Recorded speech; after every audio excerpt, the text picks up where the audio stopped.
कार्यक्रम में मेरे साथ मंच पर विराजमान और जिनको अभी आपने सुना, श्री R.K. जैन साहब, वो भारत सरकार के वरिष्ठ रिटायर्ड IAS ऑफिसर है, लेकिन उसके बाद उनको उनके अच्छे काम के कारण ये एक बहुत महत्वपूर्ण जिम्मेदारी रिटायरमेंट के बाद दी गई। Secretary general Indian red cross society का उन्हें बनाया गया। और यहाँ पर मुझे खुशी है कि आज के इस कार्यक्रम में जो हमारे दिल्ली डिवीज़न है नॉर्दर्न रेलवे का, उसके DRM श्री SC जैन साहब भी मंच पर मेरे साथ उपस्थित हैं। मुझे इस बात की भी खुशी है कि आज के इस कार्यक्रम के आयोजन में, जहां हमारे इंडियन रेड क्रॉस सोसाइटी के कार्यकर्ताओं ने सहयोग किया है, हमारे रेलवे के नॉर्दर्न रेलवे के दिल्ली डिवीज़न के अधिकारियों ने सहयोग किया है, उसके साथ साथ मेरे अपने संगठन भारतीय जनता पार्टी के कार्यकर्ताओं ने, और विशेष रूप से हमारे इस चांदनी चौक डिस्ट्रिक्ट के अध्यक्ष श्रीमान विकेश सेठी और उनके यहाँ पर जितने भी साथी यहाँ पर उपस्थित हैं, शायद एक एक का नाम लेना उचित नहीं होगा, संभव भी नहीं होगा, लेकिन इस तरह के कार्यक्रम जहाँ जहाँ भी होते हैं वहाँ पर हमने देखा है कि हमारे अपने संगठन के कार्यकर्ता बहुत महत्वपूर्ण योगदान करते हैं और उसी के कारण इन कार्यक्रमों को सफलतापूर्वक हम लोग आयोजित कर पाते हैं। मैं यहाँ की जो रेलवे स्टेशन पर हमारी जो विभिन्न कर्मचारियों की, कुली भाइयों की, हमारे जो 3 व्हीलर और टैक्सी चलाने वाली यूनियंस, दूसरी इस क्षेत्र की स्वयंसेवी संस्थाएं, ये सारे लोग भी यहाँ पर उपस्थित हैं। जो कुली भाई हैं यहाँ पर और जो विशेषकर जो हमारे 3 व्हीलर के साथ जुड़ी हुई संस्था के लोग हैं, वो सब जानते हैं कि हमारा आपके साथ पिछले 5-6 साल के अंदर बहुत ही गहरा और आत्मीय संबंध बना है। आपकी बहुत सारी समस्याओं के समाधान के लिए रेलवे के अधिकारियों के सहयोग से बहुत सारे काम इस रेलवे स्टेशन पर, नई दिल्ली के रेलवे स्टेशन पर और दूसरे जो छोटे रेलवे स्टेशन हैं वहाँ पर भी पिछले 5 साल के अंदर संपन्न कराए गए हैं। पुरानी दिल्ली रेलवे स्टेशन पर भी, नई दिल्ली रेलवे स्टेशन पर भी समय समय पर रेल मंत्री के साथ, रेलवे के बड़े बड़े अधिकारियों के साथ, और एक दफ़ा तो मुझे याद है कि स्वयं नई दिल्ली रेलवे स्टेशन पर गृह मंत्री अमित शाह जी भी आए थे। ऐसे पता नहीं कितने सारे कार्यक्रम मुझे पिछले 5-6 साल के मेरी स्मृति में अंकित हैं और इन सब कार्यक्रमों को सफल बनाने में आप सबका बहुत बड़ा योगदान रहा है। कुली भाइयों ने भी बहुत प्रेम से और हमारे 3 व्हीलर से जुड़े हुए भाइयों ने भी बहुत प्रेम से हर बार मेरे को अपना आशीर्वाद दिया है। आज का ये जो कार्यक्रम है, ऐसा नहीं है कि ये जो मास्क है ये हम आपको यहाँ पर देंगे तो उसके कारण आप मास्क पहनेंगे। मास्क तो मैं देख रहा हूँ कि सब कुली भाइयों ने पहना हुआ है, लेकिन इस मास्क को और इसके साथ साथ ये जो साबुन है इसको बांटने के पीछे एक बहुत बड़ा संदेश आप सबको और आप सबके माध्यम से सारे देश को, समाज को देना एक हम सब का उद्देश्य है।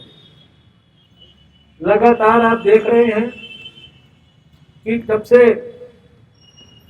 ये कोविड-19 का वायरस इसने दुनिया और देश को प्रभावित किया है। जब पिछले साल का अंतिम दिन था 31 दिसंबर 2019, तब पहली बार चीन में उन्होंने देखा कि उनके देश में बहुत सारे ऐसे मरीज हैं जिनको निमोनिया हो रहा है और वो निमोनिया कुछ असाधारण किस्म का है। और फिर जब उन्होंने उसकी जांच करनी शुरू की तो उन्होंने पाया कि ये निमोनिया एक नए कोरोना वायरस के कारण हो रहा है। लगभग 5-6 दिन तक उन्होंने इसकी जांच करने के बाद करीबन 6 जनवरी को विश्व स्वास्थ्य संगठन को इस बारे में सूचित किया कि हमारे देश में एक ये नया वायरस आया है। आपको सबको ये जानकर खुशी और संतोष होगा कि दुनिया में भारत सबसे पहला देश है जिसने 6 तारीख को उस पहली जानकारी को आने के बाद मैंने अपने स्वास्थ्य मंत्रालय में पहली मीटिंग 24 से 48 घंटे के बीच में अपने निर्माण भवन में अपने स्वास्थ्य मंत्रालय में आयोजित की थी। अभी जब एक हफ्ते के बाद 8 दिसंबर आएगा तो कोविड के खिलाफ हमारे मंत्रालय की, प्रधानमंत्री जी की जो जंग है, उस जंग को जो नेतृत्व देने का काम वो कर रहे हैं, इसको 11 महीने पूरे हो जाएंगे। यानी अभी हम कोविड के खिलाफ लड़ाई में 11वें महीने के अंदर प्रवेश कर चुके हैं। एक हफ्ते के बाद 11 महीना पूरा करके और हम 12वें महीने के अंदर पहुंच जाएंगे। इस 11 महीने में देश और दुनिया ने कोविड के खिलाफ जो जंग है, उस जंग को कैसे लड़ना है इसको समझा है, इसको सीखा है।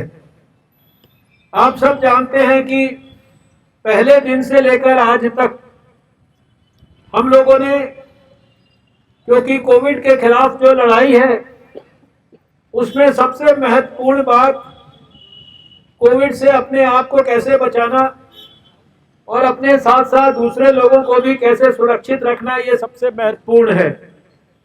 और इसके लिए कोई बहुत लंबे चौड़े प्रयास आवश्यक नहीं है। आपने देखा होगा कि पहले ही दिन से हम लोगों ने देश के 117 करोड़ लोगों के टेलीफोन के अंदर और ये संदेश देना शुरू किया था कि कोविड से आपको बचना है तो आपको मास्क पहनना है और आपको एक दूरी बनाकर रखनी है, अपने हाथ को ठीक प्रकार से धोना है, इत्यादि इत्यादि। और 117 करोड़ टेलीफोन में पिछले 11 महीने से जब भी आप टेलीफोन उठाते हो, वो टेलीफोन चाहे हमारे किसी कुली भाई का हो, चाहे हमारे किसी अधिकारी का हो, वो टेलीफोन चाहे वो पहाड़ के ऊपर हो, चाहे जंगल के अंदर हो, चाहे वो तमिलनाडु के अंदर हो, चाहे वो असम में हो, चाहे वो नागालैंड में हो, टेलीफोन उठाते ही सबसे पहले संदेश आता है। और आज तो संदेश समय समय पर लोग इस संदेश को ना भूले, इसलिए इस संदेश को भी थोड़ा थोड़ा जरूरत के हिसाब से हम लोग बदलते रहते हैं। और आज इस संदेश को देश के अंदर टेलीफोन के माध्यम से, जो हम सब के लिए बहुत ही प्रिय हैं, कोई भी हो देश में, उसके लिए फिल्म के जो सुपरस्टार होते हैं वो सबसे बड़े आइडियल होते हैं। तो अमिताभ बच्चन साहब से आज ये संदेश हम दे पाते हैं। जैसा मैंने कहा कि यहाँ पर ये मास्क बांटना, इसके पीछे की जो भावना है, इसके पीछे का जो संदेश है, वो मैं आपको सबको अच्छी तरह से समझना समझाना चाहता हूँ। इसकी गंभीरता को समझना और समझाना चाहता हूँ। और इसलिए बराबर 11 महीने में कितनी प्रकार की गतिविधियां हुई हैं। यहाँ पर जनता कर्फ्यू हुआ है 22 मार्च को, यहाँ पर जो है 25 मार्च के बाद लॉकडाउन हुआ है। और इस पूरे 11 महीने में देश भर में कितने सारे अस्पताल, कोविड के लिए डेडिकेटेड अस्पताल, कोविड के लिए डेडिकेटेड हेल्थ फैसिलिटी, कोविड के लिए डेडिकेटेड केयर सेंटर, कोविड के लिए डेडिकेटेड क्वारंटाइन सेंटर, इतनी प्रकार की चीजें बनाई गई हैं। आप सोचिए कि आपकी जांच करने के लिए एक लेबोरेटरी से यात्रा शुरू हुई थी, आज 2165 लेबोरेटरी जो है भारत के अंदर हम लोगों ने स्थापित कर दी है। और आपको सुनकर विश्वास नहीं होगा कि ये जो जांच 2165 लेबोरेटरी में भारत में हो रही है, ये 6-7 साल पहले इस जांच का सैंपल अमेरिका के अंदर, वहां के centre for disease control Atlanta के अंदर भेजा जाता था। वहां से जब रिपोर्ट आती थी, यानी किसी का जांच करना हो तो सैंपल को अमेरिका भेजना पड़ता था, अमेरिका से रिपोर्ट आती थी। आज सारे देश के अंदर रोज के 10-15 लाख टेस्ट हो रहे हैं। 2-3 किलोमीटर देश में कहीं पर भी इधर से उधर चले जाइए, एक टेस्ट करने के लिए लेबोरेटरी यहाँ पर देश के अंदर उपलब्ध है। 13 करोड़ से ज्यादा लोगों के टेस्ट हो चुके हैं। और लगातार आप देख रहे हैं कि जितने भी विषय इस कोविड के खिलाफ जंग के साथ जुड़े हैं, उसमें वैज्ञानिकों ने, डॉक्टरों ने कितने प्रकार के प्रयास किए हैं। साधारणतः एक वैक्सीन, जिसको टीका बोलते हैं, जिससे कि हमारे को बीमारी से बचने का संभावना बनती है, हमारी इम्यूनिटी बेहतर होती है, इसकी रिसर्च में 8-10 साल लगते हैं एक वैक्सीन को विकसित करने में। लेकिन इस 1 साल के अंदर भारत के वैज्ञानिकों ने हमारे लिए वैक्सीन भी तैयार कर दी है। और 2021 में शुरुआती जो दौर आएगा, शुरू के जो महीने आएंगे, उनमें आप देखेंगे कि हम देश के लोगों को वैक्सीन देना भी प्रारंभ कर देंगे। कितनी सारी नई दवाइयों पर रिसर्च हो रही है, वायरस के ऊपर कितनी प्रकार की रिसर्च हो रही है, वायरस की जीनोम सीक्वेंसिंग और बहुत सारी चीजें होती है। उसके विज्ञान में मैं नहीं जाना चाहता। और इस देश के अंदर शुरुआती दौर में जो डॉक्टरों को पहनने के लिए पीपीई किट होते थे, वो बनते नहीं थे, उनकी शॉर्टेज होती थी। ये N95 मास्क की शॉर्टेज होती थी, वेंटिलेटर की शॉर्टेज होती थी। प्रधानमंत्री नरेंद्र मोदी जी के नेतृत्व में सारे देश के अंदर इतने प्रयास हुए हैं कि आज हम ये चाहे N95 मास्क हो, चाहे पीपीई किट हो, चाहे वेंटिलेटर हो, चाहे दवाइयां हो, ये सब दुनिया के दूसरे देशों को एक्सपोर्ट करने की स्थिति में आ गए हैं। जो टेस्ट करने के लिए जो किट होता था, ये बाहर के देशों से इंपोर्ट होता था शुरुआत के अंदर। आज 10 लाख से ज्यादा किट भारत के अंदर हम लोग रोज बना रहे हैं और 1000 से ज्यादा नए नए किस्म के किट्स को वैलिडेट कर चुका है हमारा ICMR। ये सब कुछ इसलिए संभव हुआ कि प्रधानमंत्री नरेंद्र मोदी जी का नेतृत्व हमको मिला। उन्होंने सारी सरकार के सब लोगों को जोड़ा, सारे समाज के सब लोगों को जोड़ा। और विशेष रूप से इस अवसर पर मैं धन्यवाद करना चाहता हूं, इतनी बड़ी संख्या में देश में स्वयंसेवी संस्थाओं ने जो काम किया, हमारे अपने भारतीय जनता पार्टी के कार्यकर्ताओं ने काम किया, स्वयंसेवकों ने काम किया, सैकड़ों हजारों संस्थाओं ने काम किया। जब हमारे मजदूर भाई तकलीफ में थे, सड़कों पर थे, एक स्थान से दूसरे स्थान पर जाने में दिक्कत थी, कहीं पर फंस गए थे, उनके खाने की व्यवस्था, उनके रहने की व्यवस्था, ये सारी की सारी चीजें स्वयंसेवी संस्थाओं ने, हमारे कार्यकर्ताओं ने की।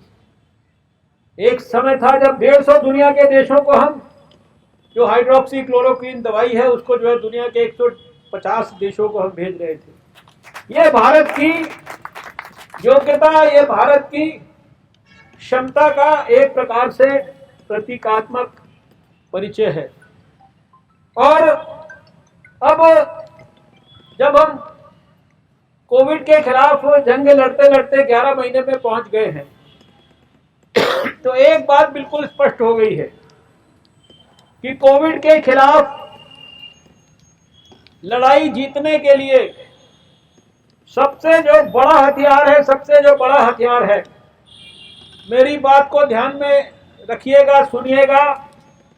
जिन लोगों ने 11 महीने के अंदर इस मास्क के मामले में कोई लापरवाही नहीं की है, दूरी बनाकर रखने के मामले में कोई लापरवाही नहीं की है, और जिन्होंने अपने हाथों को पानी से, साबुन से लगातार धोते रहने के मसले पर कोई लापरवाही नहीं की है, और जिन्होंने खांसते छींकते समय ये सुनिश्चित किया है कि उनके नाक मुंह ठीक प्रकार से ढके जाएं, ये जो लोग हैं जिन्होंने कोई लापरवाही नहीं की, विषम से विषम परिस्थिति में भी उनको कोविड ने प्रभावित नहीं किया। और इसका सबसे बड़ा उदाहरण मैं अपने आप को आपके सामने प्रस्तुत करता हूं।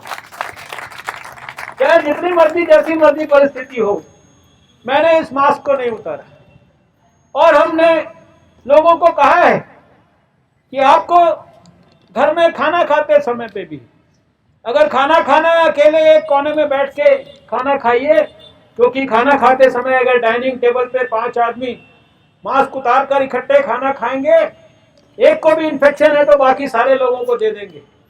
मैं अगर बाहर से इन्फेक्शन लेकर गया तो मैं सारे घर के लोगों को दे दूंगा। बाजार के अंदर, भीड़ के अंदर, शादी के अंदर, इन सब जगहों पर हमें जहां तक हो सके ये तो सोशल डिस्टेंसिंग तो बनाकर रखनी ही है। अगर जरूरत नहीं है तो वहां जाने की कोई जरूरत नहीं है। अभी हम क्या देखते हैं कि लोग फोटो खिंचाने के लिए फटाफट इसको हटाते हैं, और वो सारा दिन भर की आपकी तपस्या उस 1 मिनट के अंदर खत्म हो जाती है। शाम को आपको पता लगता है कि आप कोविड पॉजिटिव हो गए, आपको पता ही नहीं लगता कि आप कहां पर, किस समय पर इसके कारण बीमार हुए हैं। इसलिए ये समझ लीजिए, कोविड के खिलाफ जंग में सबसे बड़ा कवच जो है ये आपका मास्क है। ये यहाँ पर बांटने के लिए मैं इसलिए नहीं आया कि मुझे कोई शक था कि यहाँ पर रेलवे के कर्मचारियों को ये मास्क उपलब्ध नहीं होगा, लेकिन ये मास्क भी हम लोगों ने विशेष प्रकार से इंडियन रेड क्रॉस सोसाइटी से बनाया है, जिसमें कि अच्छी तरीके से नाक और मुंह ढका रहता है और किधर से भी वायरस के घुसने की संभावना कम से कम होती है, ना के बराबर ही होती है। और ये साबुन भी आपको इसलिए नहीं दिया जा रहा कि ये साबुन आपके घर में नहीं होगा। ये साबुन इसलिए दिया जा रहा है कि कोविड के खिलाफ जो जंग है उसमें सबसे इंपॉर्टेंट हथियार आपको पानी से और साबुन से अपने हाथ को धोना है। कोई बड़ा लंबा चौड़ा कोई सैनिटाइजर खरीदने की जरूरत नहीं है। अगर अच्छी तरीके से पानी और साबुन का इस्तेमाल करेंगे तो आपको, आपके माध्यम से दूसरे को या दूसरे के माध्यम से आपको कोविड की बीमारी आने की कोई संभावना नहीं। प्रधानमंत्री जी ने बहुत खूबसूरत तरीके से कहा कि 2 गज की दूरी बनाकर रखनी है। कोई मुश्किल काम नहीं है, कोई ऐसी रॉकेट साइंस नहीं है। 2 गज की दूरी बनाकर रखनी है, मास्क को हर समय मुंह पर, नाक पर ढक कर रखना है। और आप देख रहे हैं, मैंने पिछले 9 महीने में, 10 महीने में 1 घंटा भी भाषण दिया तो मैंने 1 सेकंड के लिए इस मास्क को अपने नाक से, मुंह से नहीं हटाया। और वो इसलिए नहीं हटाया कि जैसे ही मैं हटाऊंगा उसी समय दुर्घटना घट जाएगी। जैसे ही आपने 1 मिनट के लिए लापरवाही की तो आपकी अस्पताल में जाने की, कोविड से प्रभावित होने की संभावना जो है वो बढ़ जाएगी। इसलिए आज आप सबसे हाथ जोड़कर मेरी विनती है कि खाली आप ही नहीं, आपके परिवार के लोग, आपके दोस्त, आपके भाई, जहां पर आप काम करते हैं, स्टेशन पर भी किसी को देखे कि ठीक प्रकार से किसी ने मास्क नहीं लगाया।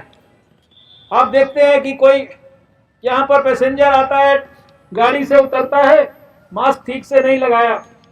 सबसे पहले आपकी जिम्मेदारी है, उसको शालीनता से बोलिए, भाई साहब पहले आप मास्क ठीक से लगाइए। अगर आप मास्क ठीक से नहीं लगाएंगे तो मैं आपका सामान उठाने वाला नहीं हूं। ये जो है मेरा ख्याल से इससे बड़ा कोई देशभक्ति का काम आज के युग में आपके द्वारा नहीं हो सकता। अभी पिछले दिनों मैंने एक अखबार में किस्सा पढ़ा, एक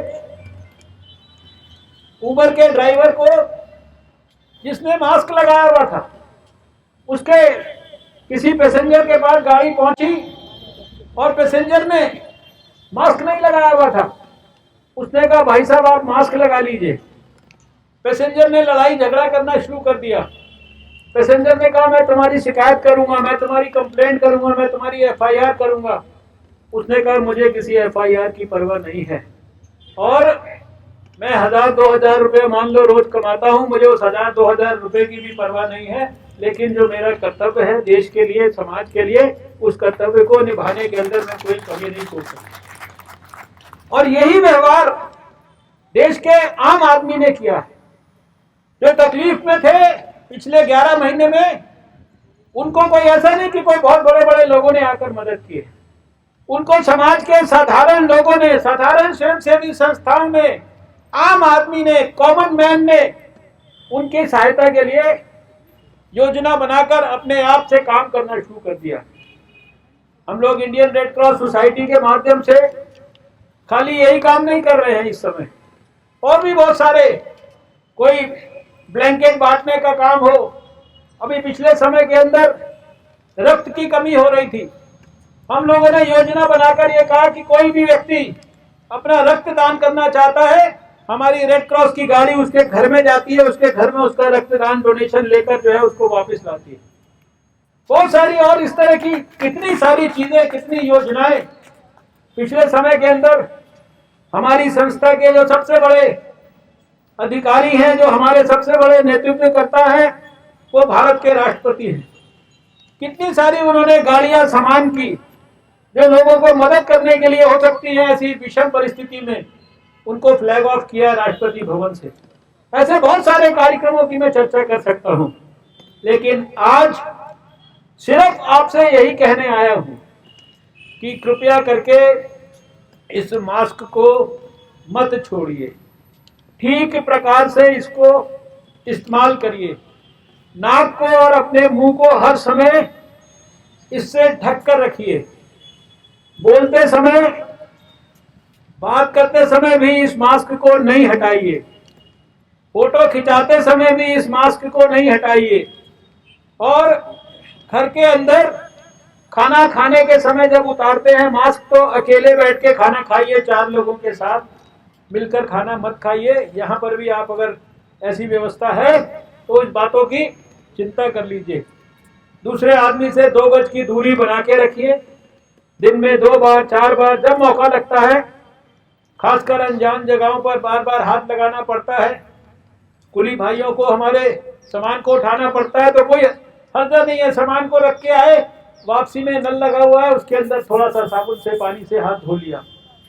और इसके साथ साथ बाजार में, भीड़ में, अभी दिल्ली में केसेस क्यों बढ़े? क्योंकि हमने देखा बाजारों में लोगों ने कितनी भीड़ लगाई, कोई सावधानियां नहीं बरती। टेलीविजन पे फोटो आते थे, उसके अंदर दिखाई देता था कि चारों तरफ भीड़ लगी हुई है, लोग मास्क भी नहीं पहन रहे हैं, बाजार में खरीदारी करते समय सावधानियां नहीं रख रहे हैं। और ऐसी परिस्थिति में जब सारे देश में हमारे केसेस कम होते जा रहे हैं, बड़े बड़े प्रदेशों में जहां बहुत ज्यादा केसेस हुए थे, बहुत तकलीफ हुई थी, वहां पर भी केसेस कम हो रहे हैं, लेकिन ऐसी परिस्थिति में हमने देखा दिल्ली के अंदर हमारे केसेस लगातार पिछले समय के अंदर बढ़ते जा रहे हैं। दिल्ली जो है वो भारत सरकार के लिए लगातार चिंता का विषय बनी रही। और 4 महीने पहले भी आप जानते हैं कि गृह मंत्री जी ने और स्वास्थ्य मंत्री जी ने सारे अधिकारियों के साथ मिलकर, दिल्ली सरकार के साथ, लेफ्टिनेंट गवर्नर के साथ, दिल्ली के मुख्यमंत्री के साथ हम लोग को मीटिंग करके उनकी सहायता करनी पड़ी, उनको एडवाइस देना पड़ा। और अभी जब दोबारा से स्थिति खराब हुई तो फिर से भारत सरकार को बीच में इंटरवीन करना पड़ा। लेकिन इसमें आप सबकी जो ड्यूटी है उसको आप गहराई और गंभीरता से निभाएंगे। इसी लक्ष्य के लिए, इसी उद्देश्य के लिए, इसी संदेश को बड़े पैमाने पर देशवासियों को देने के लिए, और जैसा मैंने कहा कि 1 साल से प्रधानमंत्री जी हर भाषण में इन्हीं बातों का उल्लेख कर रहे हैं। अभी जो उनका आखिरी जो राष्ट्र के नाम संदेश हुआ था 10 मिनट का था, वो केवल 10 मिनट का। और यही बात जो मैं आपसे कह रहा हूं, वही बात जो अमिताभ बच्चन आपको टेलीफोन में बोलते हैं, वही बात प्रधानमंत्री जी ने राष्ट्र के नाम संदेश में दी। इसी से आप अंदाजा लगा सकते हैं कि ये बात कितनी महत्वपूर्ण है, क्योंकि हम सब के लिए आपके प्राणों की रक्षा करना ये अति आवश्यक है। ये हमारा धर्म है, कर्तव्य है, और इसको करने के लिए जो आपको करना है वो भी आवश्यक है। और आप जानते हैं कि हमारे कितनी बड़ी संख्या में कोरोना वॉरियर, हमारे डॉक्टर, हमारी नर्सेज, हमारे फ्रंट लाइन वर्कर, अस्पतालों में काम करने वाले सैनिटेशन के लोग, हमारे जो है सिक्योरिटी के लोग, पुलिस के लोग, कितने प्रकार के एयरपोर्ट पे काम करने वाले हमारे लोग, हमारे मीडिया के ये जो जर्नलिस्ट भाई हैं, इनको मैं देख रहा हूं कि लगातार ये 9 महीने, 10 महीने, 11 महीने से कितना भी खतरा हो, लेकिन ये जो है सब जगह पर पहुंचते हैं, क्योंकि इनके माध्यम से सारे देश को संदेश पहुंचना है, इसलिए ये भी अपने कर्तव्य का निर्वाह कर रहे हैं। और आप जानते हैं कि कितने सारे हमारे डॉक्टर, कितने सारे हमारे नर्सेज, कितने हमारे कोरोना वॉरियर्स। अभी पिछले समय में दिल्ली के अंदर 3 हमारे जर्नलिस्ट भाइयों की मृत्यु हुई जो कोविड के काम के साथ जुड़े थे। यानी कितने सारे लोगों को इस लड़ाई में अपनी शहादत देनी पड़ी। अब इसके बावजूद भी अगर हम लोग अपनी छोटी सी जिम्मेदारी, कोई आपसे कोई बड़ी कोई मांग नहीं कर रहा है, अपनी रक्षा के लिए जो सावधानी बरतनी है उसको ही ईमानदारी से ठीक से करने के लिए आपसे निवेदन कर रहा है। मैं अपनी बात को यहीं समाप्त करता हूं। आपने देखा कि बात तो वही है जो 11 महीने से चल रही, लेकिन उसको भी मैंने इतनी गहराई से आपको बार बार बताने की इसलिए कोशिश की कि जो लोग इस बात को समझ रहे हैं वो अपनी रक्षा कर पा रहे हैं। जो इसको कैजुअल समझते हैं, इसको खाली भाषण समझते हैं, इसको ऐसे ही जनरल समझते हैं। और अभी क्या है कि देश में आप जानते हैं कि 94 लाख लोगों को तकलीफ हुई, उसमें से 88 लाख लोग ठीक होकर घर चले गए। 94% हमारा रिकवरी रेट है। लोगों को ये गलतफहमी है कि मुझको नहीं हो सकता, क्योंकि वो देखते हैं कि 88 लाख लोग तो ठीक होके चले गए और ये जो बाकी है ये भी ठीक होके घर जाने वाले हैं। लेकिन एक बात समझिए, भले ही दुनिया में सबसे कम हमारा फर्टिलिटी रेट 1.45% है, लेकिन अगर किसी के एक के घर में मृत्यु हो जाए तो उसके लिए ये जो मृत्यु का रेट है ये 100% होता है। उसके लिए ये नहीं है कि बाकी दुनिया के अंदर लोग सब ठीक हो रहे हैं, लेकिन जिसके घर में कोई चला जाएगा, उसका भाई बहन, पत्नी, पिता, माता कोविड से, उसके लिए जीवन भर का कष्ट है, जीवन भर की तकलीफ है। इसलिए एक भी व्यक्ति मृत्यु का शिकार नहीं होना चाहिए। एक एक व्यक्ति, उसके स्वास्थ्य की रक्षा होनी चाहिए। इसके लिए हम सब ने मिलजुल कर काम करना है। मैं आप सबके बेहतर स्वास्थ्य की कामना करता हूं, भगवान से आप सबके लिए प्रार्थना करता हूं। जैसा भी अभी आर.के. जैन साहब ने योजना बनाई है, हमारे पार्टी के अध्यक्ष ने योजना बनाई है, मेरा सुझाव है कि एक एक करके कोई हबड़ी तबड़ी ना करें।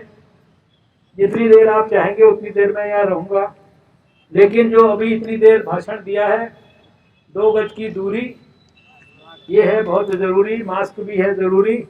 मास्क तो आपने पहन ही रखा है, लेकिन इस समय ये काम जब संपन्न होगा उस समय 2 गज की दूरी बना के रखना ये बहुत इम्पोर्टेंट है।